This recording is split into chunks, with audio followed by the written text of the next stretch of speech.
পাথারকান্দির লঙ্গাই চা বাগানের ২ নম্বর সেকশনে আজ এক ভয়ঙ্কর অগ্নিকাণ্ডের ঘটনা ঘটে। অগ্নিকাণ্ডে চারাগাছের ব্যাপক ক্ষতি হয়েছে।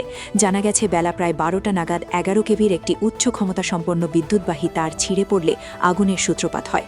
মুহূর্তের মধ্যে সেই আগুন বিধ্বংসী রূপ নেয় এবং প্রায় ১৫ হেক্টর জমিতে ছড়িয়ে পড়ে। প্রথমে বাগানের শ্রমিকরা নিজেদের উদ্যোগে আগুন নেভানোর আপ্রাণ চেষ্টা চালালেও পরিস্থিতি তাদের নিয়ন্ত্রণের বাইরে চলে যায়।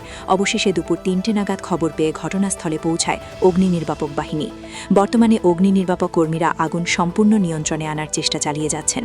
তবে এই অগ্নিকাণ্ডে চা বাগানের কয়েকশো চা গাছ এবং বিশাল এলাকার নার্সারি বা চারা গাছ পুড়ে ছাই হয়ে গেছে বলে জানা গেছে। বিদ্যুৎ বিভাগের গাফিলতির কারণেই এই দুর্ঘটনা কিনা তা নিয়ে শ্রমিক মহলে ক্ষোভ সৃষ্টি হয়েছে। পাথারকান্দি থেকে জয়রাজ সিনহার রিপোর্ট।